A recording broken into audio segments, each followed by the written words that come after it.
Άμα σε έκανε κάτι, το nite, τι κερδίζεις. Δεν μπορώ τώρα.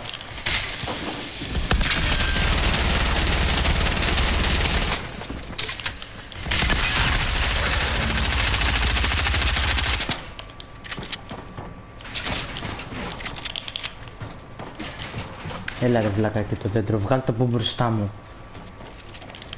Δεν έχω το material τώρα.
Bilal, yo, what's up?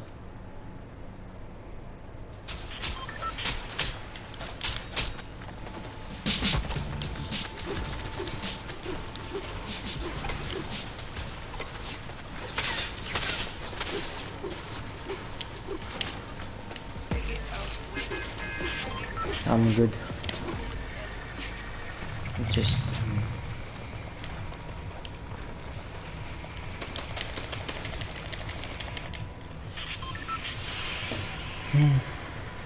just doing some hype night.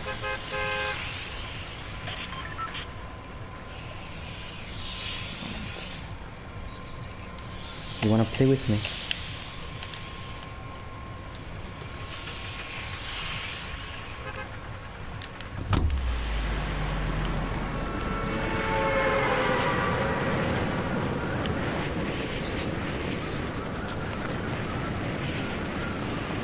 Oh.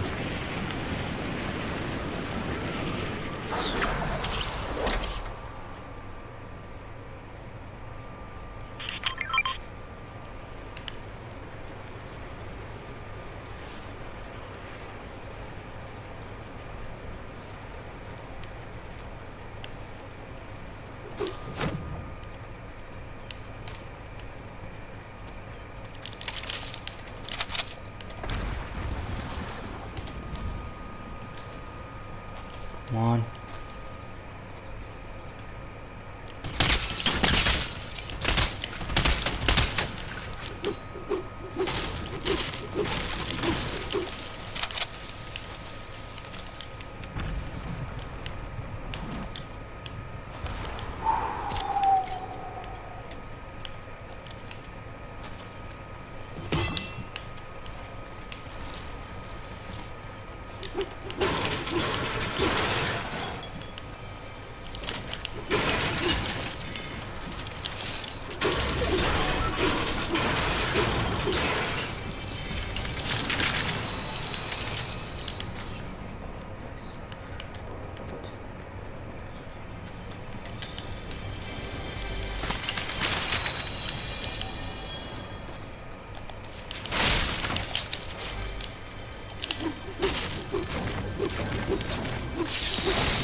No, no, no, no, no.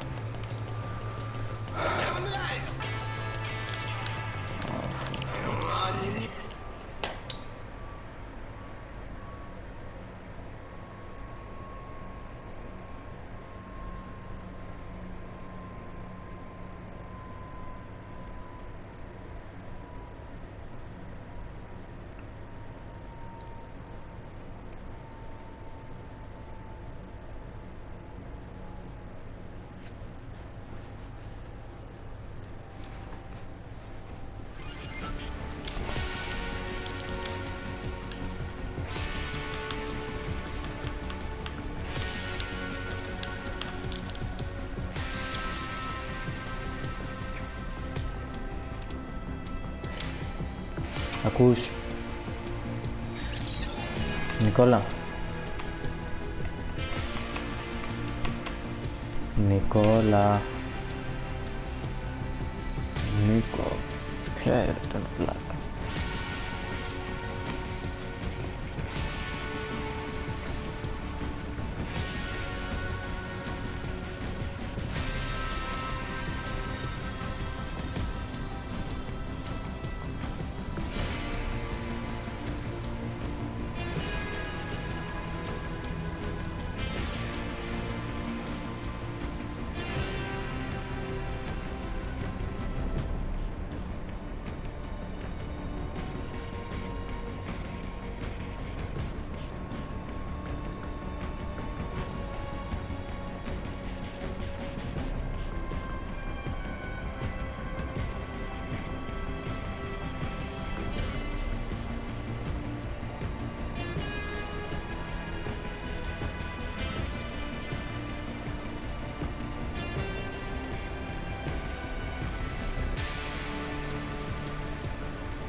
Ακούς? Πάμε ένα Βιέννα.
Ναι, slaughter. Κάνω live στο YouTube. Ωραία.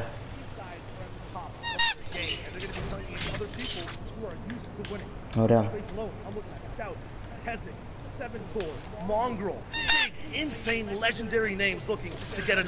Προσπαθώ να σε βρω στα FNCS. Qualified players. To see if he can maintain a good start out of the early game. Tayson, who had the first start in Heat 2 with the back-to-back victory royales, and we've talked about the format, how much that matters. His lead was almost insurmountable after only 2 games.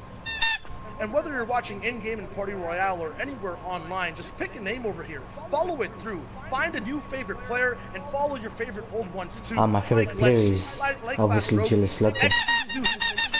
Winning back-to-back games through all stages of the competition.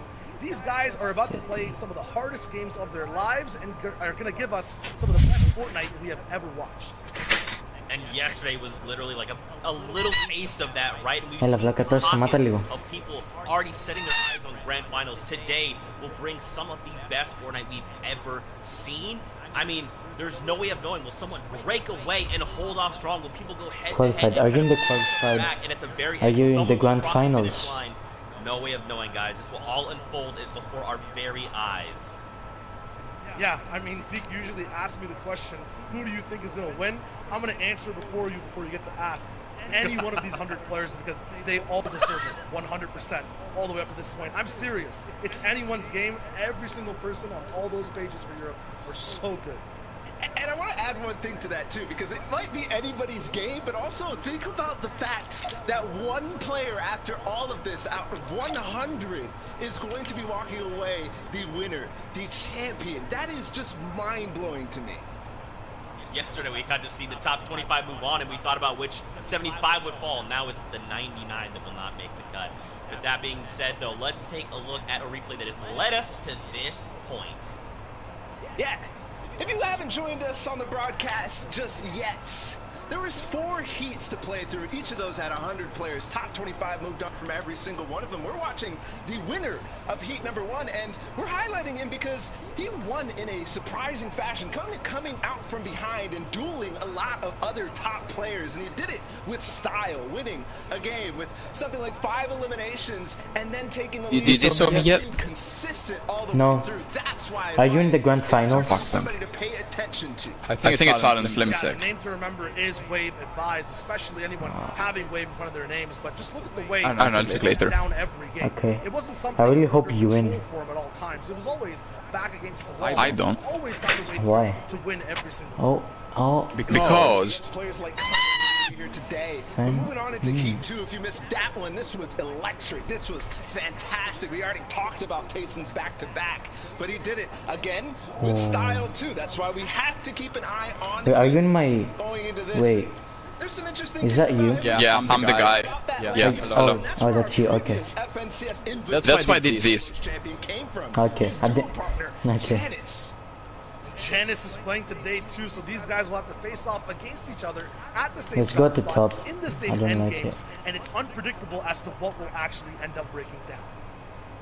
There's another player too in that heat. It was Kinzel. They ended up dueling. Also, I'm gonna play some solo squads. So we'll have to keep that in mind. But moving What's your YT, by the way? Something that caught a lot of people by My surprise. YouTube? Why? Because Yeah. Jimothy. pretty consistent overall his placements J in I FNCS and other M. tournaments like that. Send on Discord. Okay. Yeah. I'll just send you a link. A second place on day 3 into a first place on day 4 into a first place in the heat yesterday. The most surprising performance by far, Just sent you a link. and the most impressive in style. Awesome. He always puts themselves into positions I where just to show need- his flair, show his Where are you, aim, though? and give us a good insight to what shots he likes to take. All these shots always culminate to a On win. air. Just how fast he is past edits, landing the bullets that he needs to land to be able to get eliminations and then win games close range, 4 people back to back, and he did this Oh, in okay. multiple Hello. games. That's me. Okay. And that's not all. Renegade While Raider. XYZ might have dominated his heat, you there's all still one know. more To find the last 25 players, we had to go through one of the most difficult ones overall. I'm trying to There was find players you like though. Mongrel in the next heat. There was players like Reason, and those two have been going back-to-back against each other for quite some time, starting from the day one 3 weeks ago. But Reason showed up again, and even though they dueled and took first and second in this heat, Reason seemed to come out far and ahead. The champion of that heat, and for one reason, These guys good or no like pun intended, they're average for Holly you? had just uncontested drop spots. Yeah, with no one fighting you down early game, you have a huge advantage on playing the rest of your game out. Going For me, it doesn't compete. The season finals are playing. What?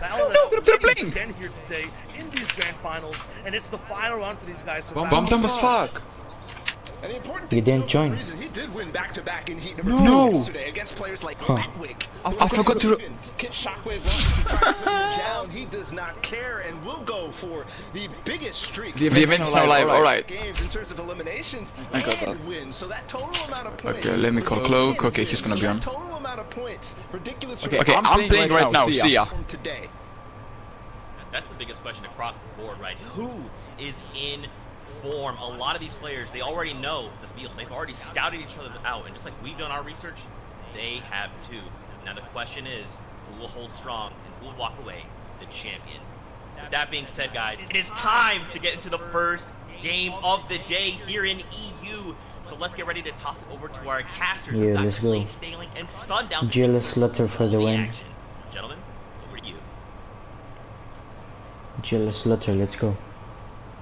Ladies and gentlemen, boys and girls, Jonesies, Bonesies, he's, she's, theys, and thems, welcome to the first game of the FNCS Grand Finals in EU, and I hope you got your popcorn ready, whether it's literally or the emote in Party Royale, because this game is about to be a blast. I am ready for seeing all the action unfold. I hope everybody's got their favorite emote out, whether it be take a seat, whether they're with their glow sticks out raving. I'm ready. I know you're ready, Sundown. It's going to be amazing.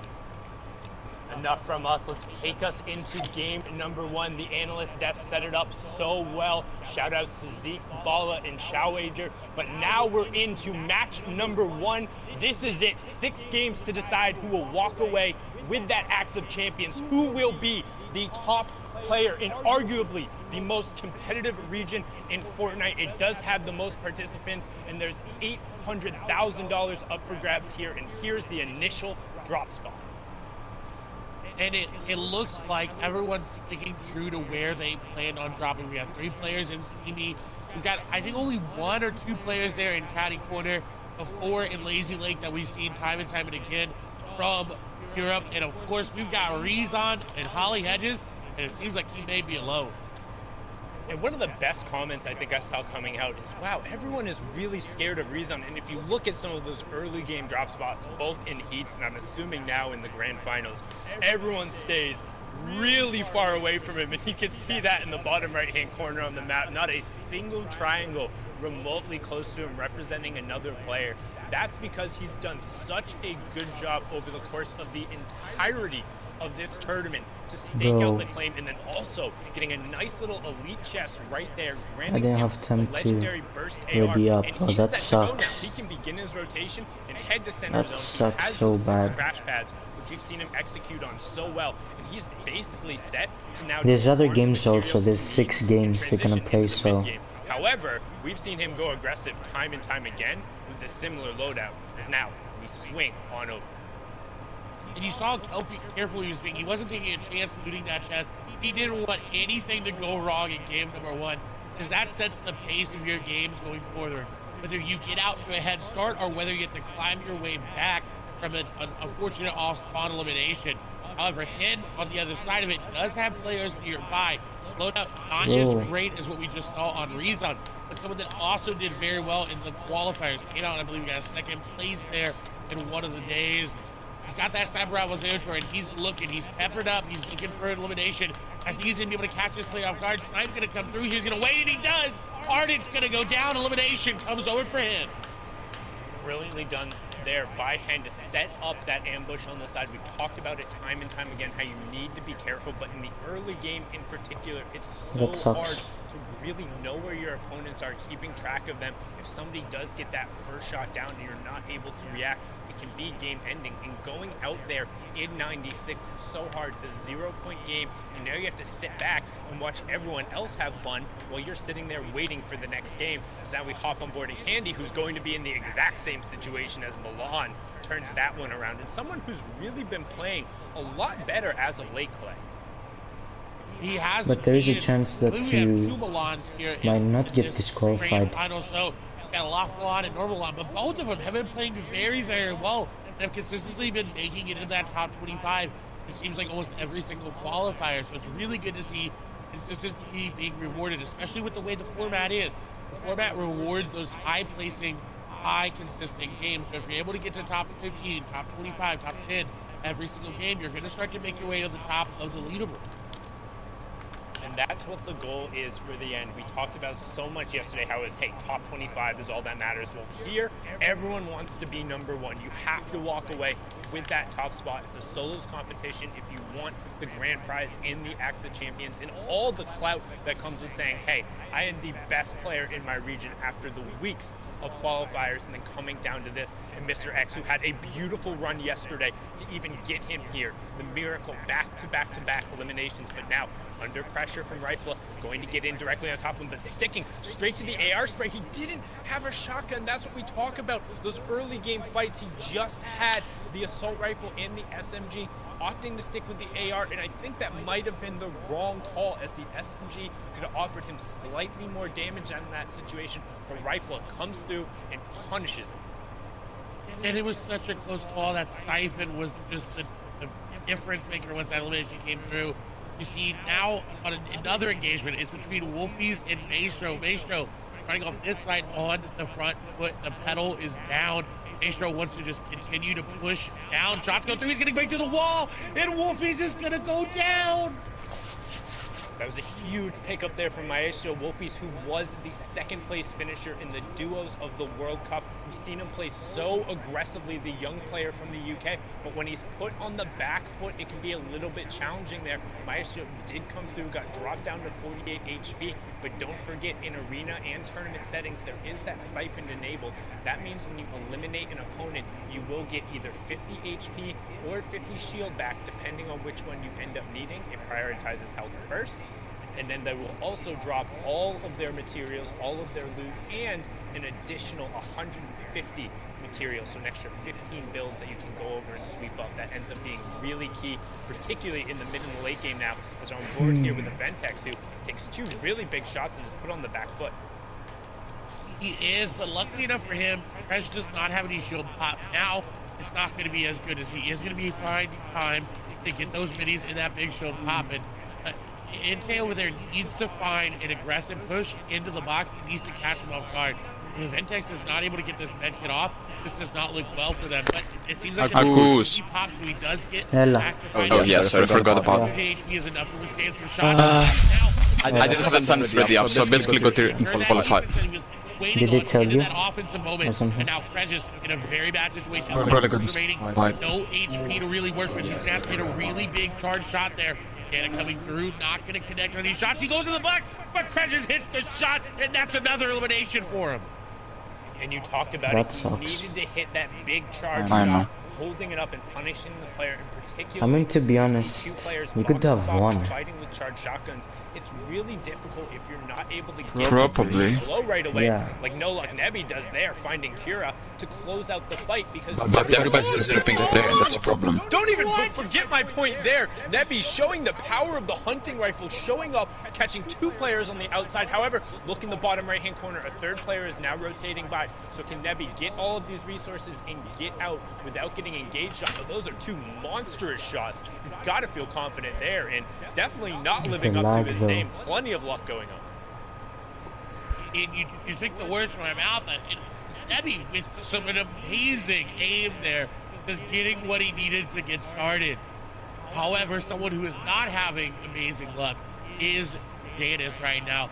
134 effective HP. It means he's fought either off spawn on rotation. Now he is going into the orchard which does allow these campfires and the apples that drop that give you 5 HP per consume.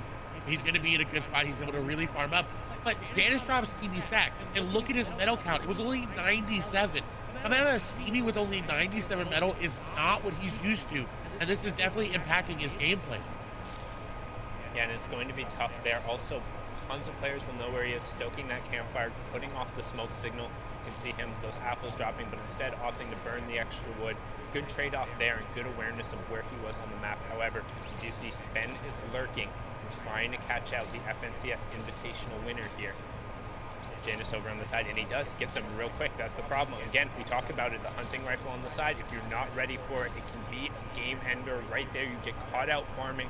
And honestly, I think that's a little bit on Janus there. You don't want to be on the edge of the zone, caught gaining materials. Like, yes, you did just get that sucks so bad. Back up at that 100 shield threshold, but you have to know other players are rotating from that side and going to be behind you and spend. But there's a chance that you can play the next game.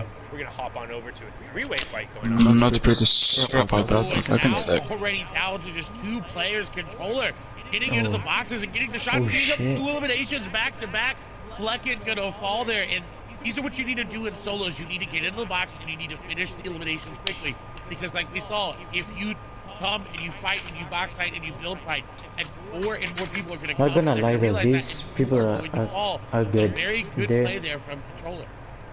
And so far, it's been the story of the third party. You hear players talk about it all the time, whether it's your friend or your favorite streamer. That third party is the extra player who comes in. So if you're taking a 1v1 and somebody else rotating by says, oh, you guys are preoccupied. First, we saw Nebby picking up the 2 shots there, then Controller closing it out with that epic tactical shotgun. Going to be on board here with Ovation Orion. We've seen him pull off a number of plays, but again, really good at kind of those ambush-style tactics, as you can see here, trying to set up a little bit on this player who's rotating in front of him. You see the map in the bottom right-hand corner. That is the next region revealed, so you can see we're pulling a little bit central. We're just kind of south of the authority, or just over the authority, with a little bit of a southwestern side there. So most of the players will have time. The Slurpy Swamp players will have tons of priority, because Storm Surge has just turned on, which is something you might not be familiar with if you're watching there. So Storm Surge is actually on in every game, but is only activated when you're above a certain number of players left. That number of players for the third zone is 70, so with 83 players currently left, 13 will be impacted. What it does is those who haven't done enough damage to the opposing player will take damage every 10 seconds.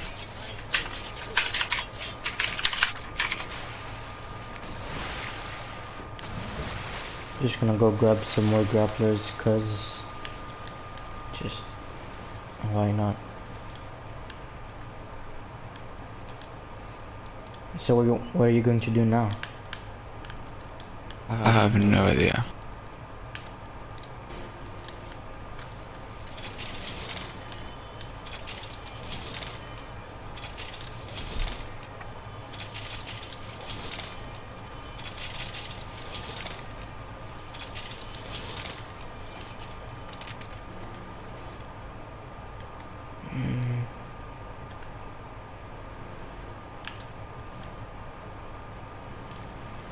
I have some pickaxe that I like, but I don't have any V-Bucks to buy them.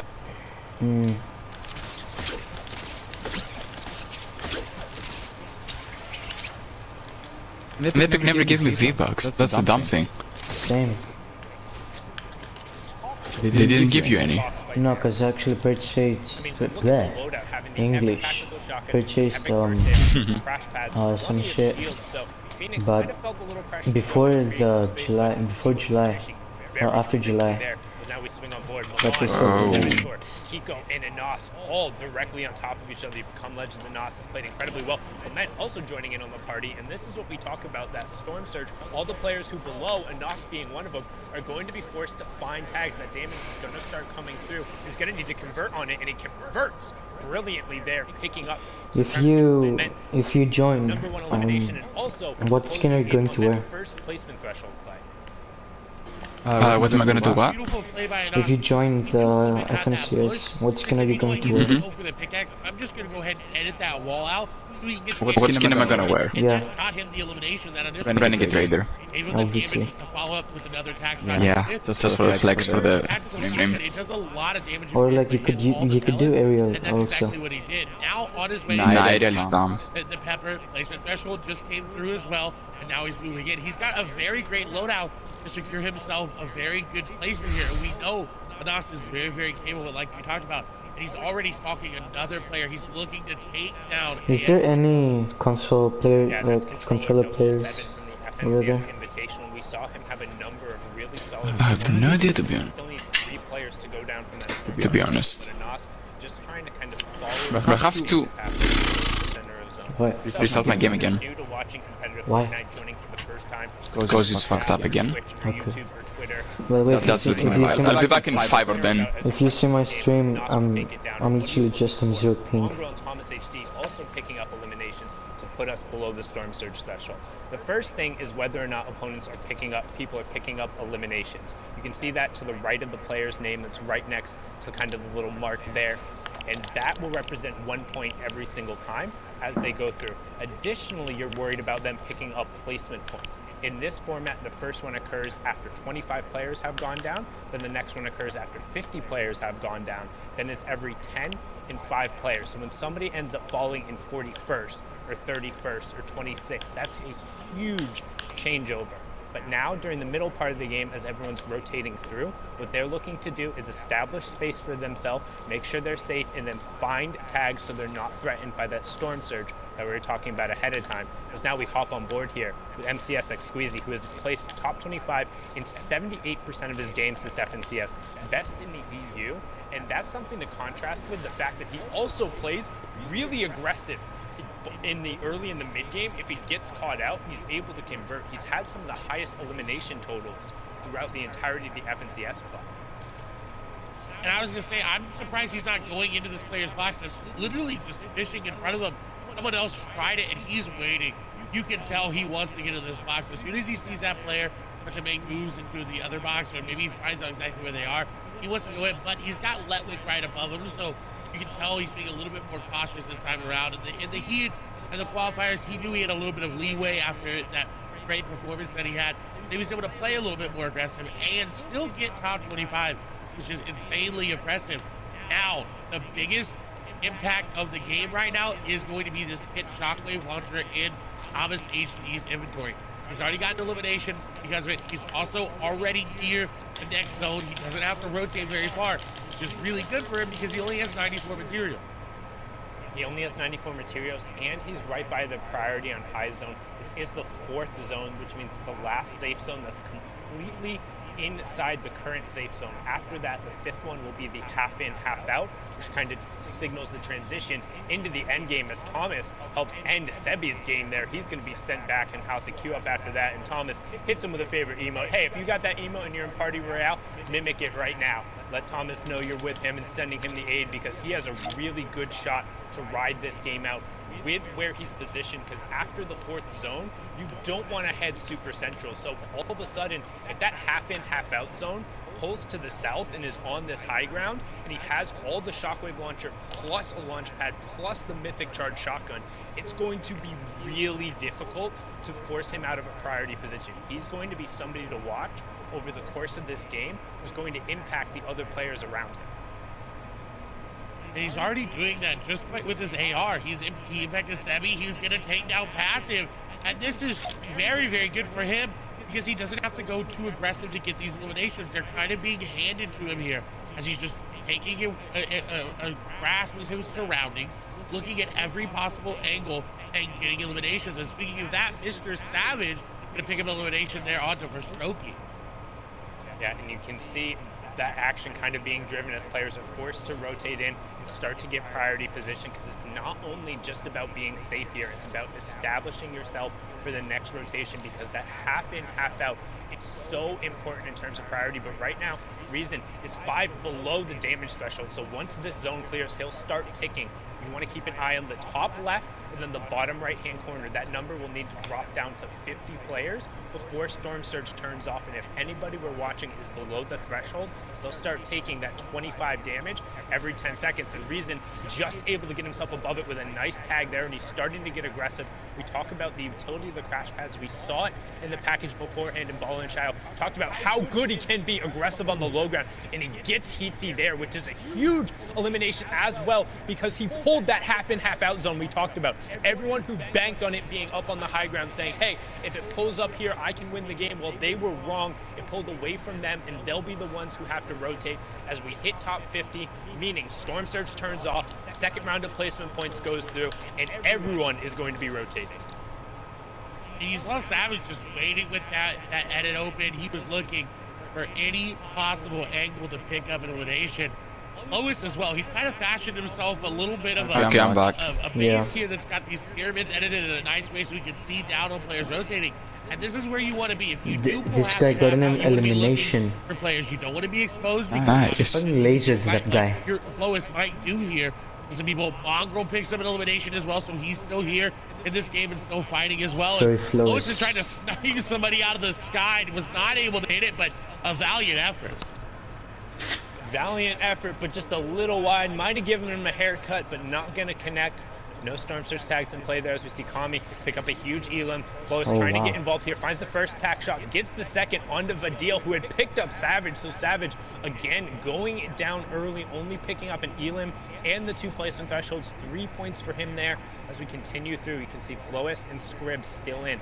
Helix as well. Skype, one of the now veterans, and they call them boomers in the lobby. 3 players in EU are 20 years old, and that is the oldest players who are in the match. But Skype has been around and qualified for nearly every one of these finals. But we're hopping on board here with Quartz Froggy, who had an absurd, just absolutely gross run in heat number 2 to qualify himself. Pushed himself, I believe it was like 19 or 20 points in the final game to get here, but so far quiet on the day. No eliminations, but a decent loadout as we now transition into those fully moving zones, which means all the safe zones are outside, completely away from the current one, and everyone is going to have to move if they want to avoid that storm damage. And luckily for him, it seems like it's pulling towards him, so he doesn't have to invest those crash pads right away. He can look for eliminations, as you see sitting in the code, allows him that opportunity to find these rotations as well. You see just bouncing away through the crash pads, doesn't have to worry about it. Squeeze is going to fall there in the feed.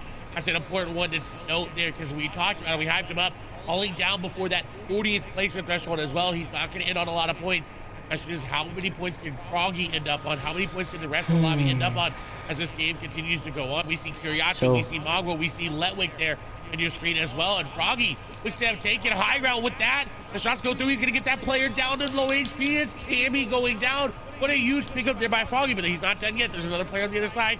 So he does disengage, so he does have mats to build around with and to just drop down layers if he wants to. It seems he's content on focusing around high ground.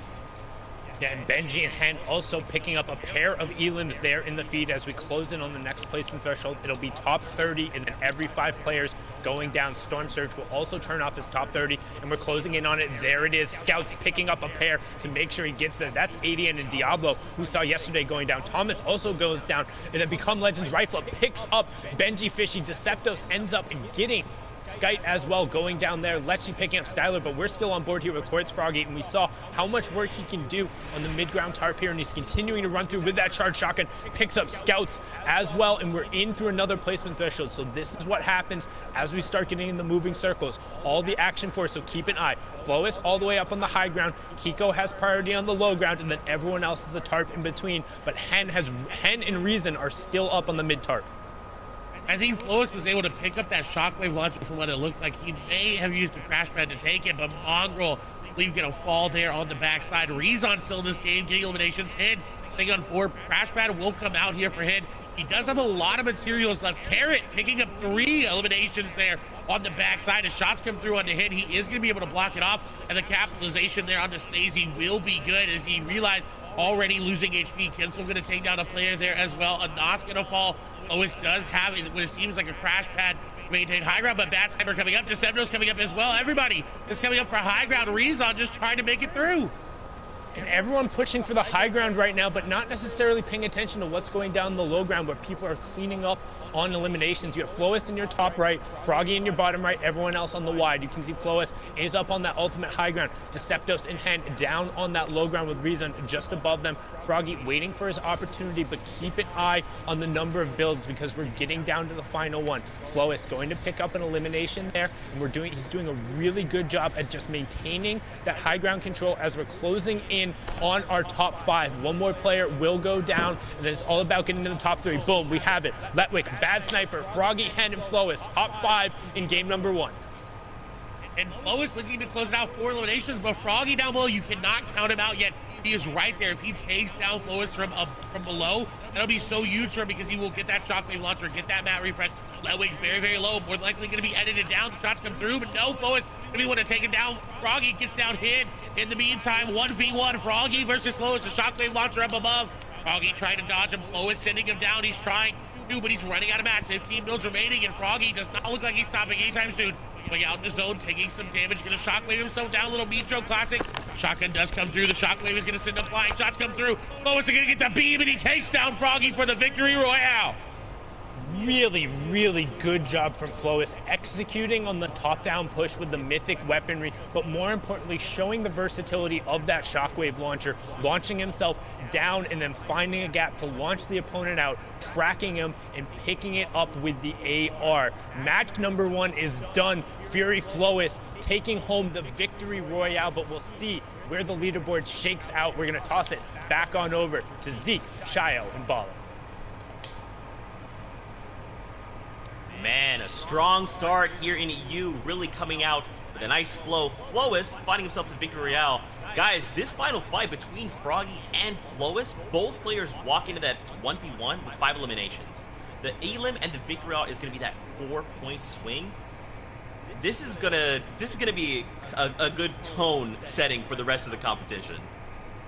We saw it in every region, right? 1 point matters, and that's a 4-point difference for that win and the Elim. The coolest thing, though, to me was the versatility for Flois and how he was playing every single engagement differently and using his entire kit to be able to hold first overall in Europe right now.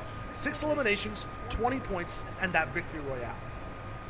Yeah, but there's also other people lurking near too, and with only the first game, don't forget there's 6. People are starting to establish themselves. I see Hen in 3rd place right now with 15 points, a sign that he could actually be on that hot streak. Hen, a very hot and cold player. Letwick, though, played...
to this spot, but it doesn't matter. He'll grab it anyways, and he's even contested the orchard. So all I said, Duke, about being contested, reducing your chances of winning in grand finals kind of shifts when you see what Flois just did, and it doesn't matter where you land.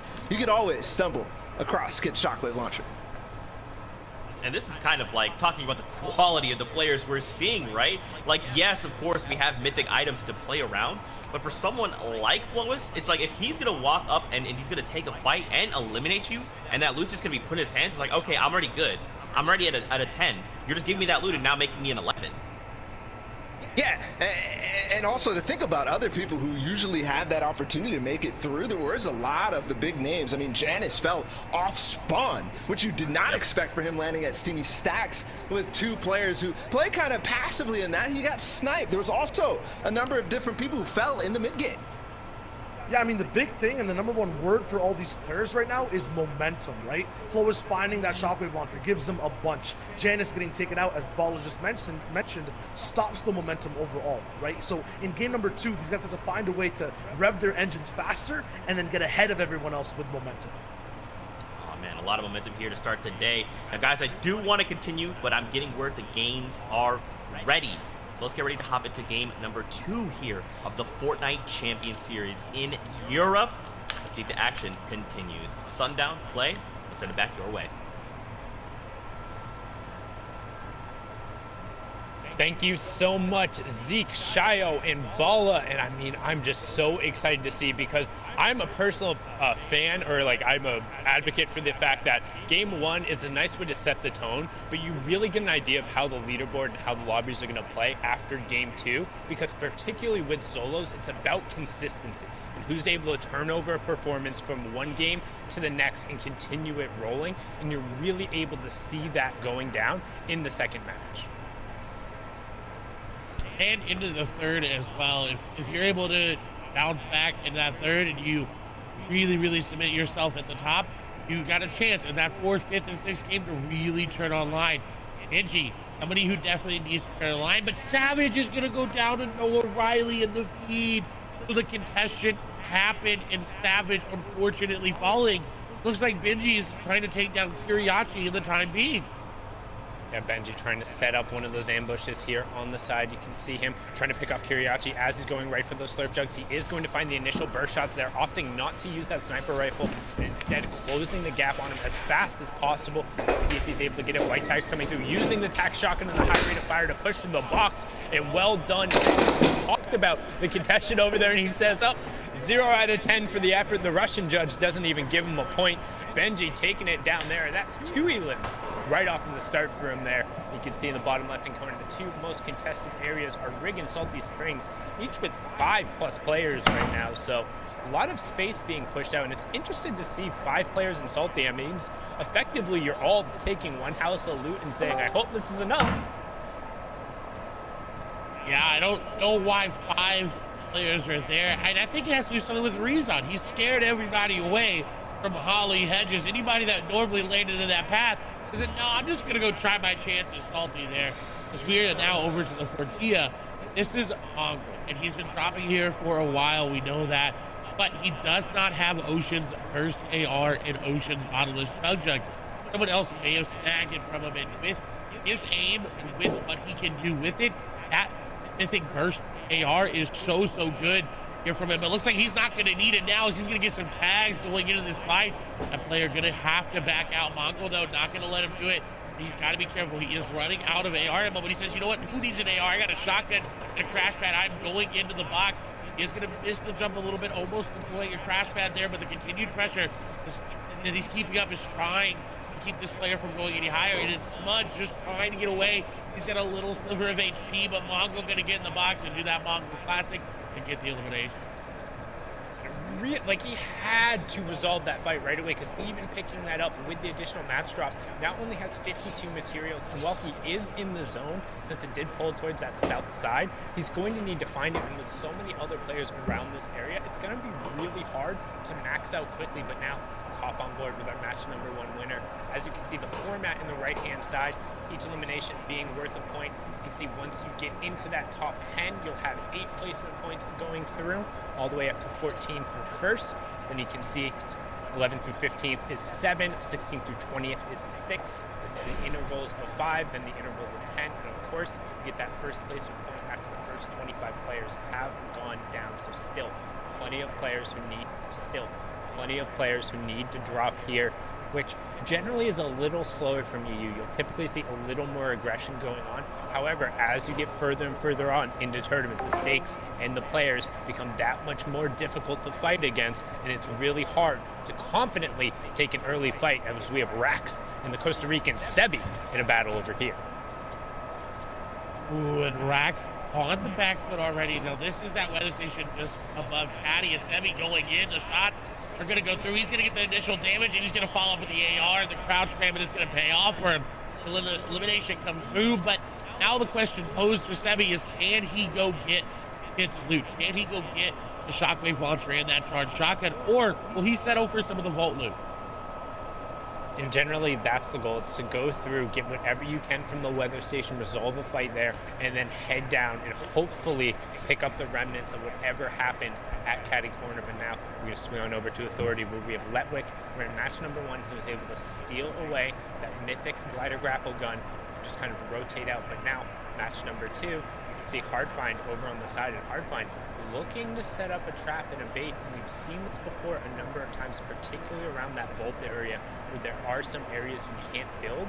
Players look to have just an immediate drop, but Letwick is set up really well in terms of his close quarters combat. Just having that epic SMG as well as the tactical shotgun and a legendary pistol means he has 3 really high rate of fire weapons that give him plenty of abilities to just spam and pressure Hardfind, who's going to be looking for an ambush here in a second. But right now, both players just farming up. It seems like they're respecting each other's areas of this Authority. They kind of know, hey, he's going to be over here. I can tell by how he's looted.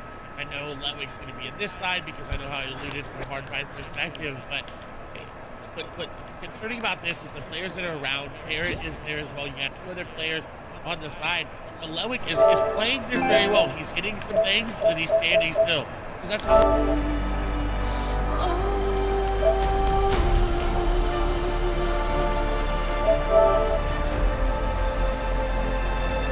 He's able to get out of those. The Marauders are very, very potent. They shoot you, they throw things at you, and they just will try to eliminate you at all costs. And they've got very, very good aim, especially with that hunting rifle there in the inventory of the Deadeye Marauder. Wolfies is pretty low, but he's got Ardent pretty low as well, 150 HP. Now the Marauders are coming in here. The third party this fight, sometimes the third party does not always have to be an actual player. It can be the AI. And this is really good for Wolfies. He's allowing the Marauders to go after this player and go after him for him to get the initial damage. But if he goes in, he's got to be careful. He can't look to go in right away with all these Marauders around. If he doesn't do any damage to him, we're going to be very, very, very hard to build through and walk through. As you see, the builds are going to get broken. This is bad for Wolfies. He needs to get rid of the Marauders. The shots are coming in, down to 11 HP. He's only got 2 builds remaining. Clock's red place. He can't build anymore. Got a player right there in front of him. Sniper shot going to come out, and it does. But he goes down to a Marauder. Vato getting picked off there, but the Marauders catching Wolfies out. No builds, no natural cover nearby. Ardent soaking most of the aggression. Him opting to go down. Ardent will clean up all of that. So good heads-up plays by Wolfies to pick up the snipe, but the Marauders ultimately enacting their revenge there. And it can be so difficult when you get caught out by them, particularly in the open. The builds there will target those and will try and take them out. You're definitely able to kind of ditch them and get rid of aggro when you're around some of the more natural cover on the map, those houses, the bridges, and the stuff that are nearby. But Vato not going to be happy about that. Was trying to get a little bit of a third-party tag there, and Wolfie's punishing him right before he goes down. He says, hey, if I'm going down, you're coming down with me, and will also deny a key elimination point that could have gone over to Ardent. So ultimately, he's going to be upset his game is over, but at least he was able to pick up a little bit. He's now back on board here with Flois, and as we can see, he's used to fast starts, placing first with 5 elims in game 1 of Heats. as well. So let's see if he can turn this confidence into something more, as he is over on the northeast side of the zone with plenty of players around him. However, he has priority on the rotation, but not a ton of materials to really do it. You don't want to be forced to burn those metal and the brick here. We refer to those as the hard materials, because once they get built up, they provide that much more defense for you. However, just they're so much harder to get naturally as you move through the map that Flo is finding Cammy there, and you can see immediately he's going to head over there because he's like, hey, I need those mats, I need those refreshers. When we talk about refresher in the term, this is it, because that's going to be refreshing for him. What a shot and a heads-up play by Flores. He desperately needed that, as well as his ammo was pretty low too. At least 74 AR. That's not enough going into an in-game competitive Fortnite game. You definitely want to have a little bit more like Noah Riley here. Again, takes off Mr. Savage and now has the loot to show for it. They got coming in clutch with this loot. He's got this player down though with those tags. The big shield's going to be popped there. Now Noah has to be careful. He wants to go aggressive. His instinct is to push in with that crash pad and get the aggressive play, but that player back up to full HP. He's got to be careful. Shots go through the edit. Not going to connect on the shots there. Noah over the top. Shots come through. A 71 tag there for Noah. And now he's going in crash pad in. It doesn't matter though. The crash pad is actually going to send him away. He's got to keep the pressure up to keep this player from popping any shields. And he's got the player back and forth, up and down, up and down. He's got the crash pad. He's going in. Shots are going to come through. The player puts the stare over the top of his head. And another good tag there. Noah's not able to find him. Noah's not able to finish him off. This player continuously layer changing, going up and down in between the builds, and Hydro is just trying to run for their life. Hydro trying to put as much distance as possible, and unfortunately going to go down there. Good job for Noah Riley on the chase. We talk about how important it is to resolve fights, particularly because you don't want that opponent burning those resources, because when you do take them down, they'll drop them there and you want to get as much as possible. You can see Noah picking up all of the minis there. He's back up to 6. Good job, still has 4 crash pads. And one thing you'll note in particular when you're looking at these mid-game fights and what you should be keeping an eye on.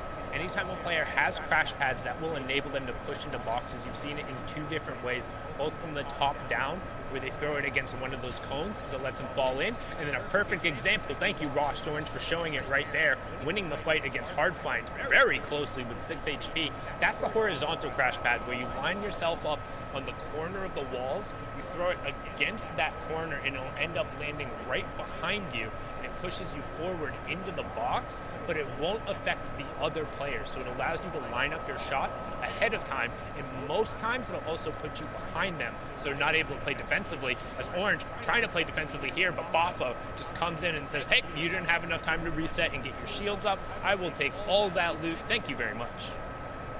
And that's the dangers of taking a mid-game fight, is that if you take any damage, you're going to get third-party. Players are going to recognize that shield cracks down, and they're going to move in. But on the other hand, look at Lewick. He took that fight, got out, and now is on the move. But Carrot is setting up an ambush, and the shots coming through. Lewick has been cracking. Look at the box separation that he just did there from Carrot. He's going to buy him time to pass him, and he's the stare with the top is not his. He does get a nice layer change coming out and above, but he doesn't have enough time to pop the big shield. He's just looking to try to pop another mini, and he does get it off.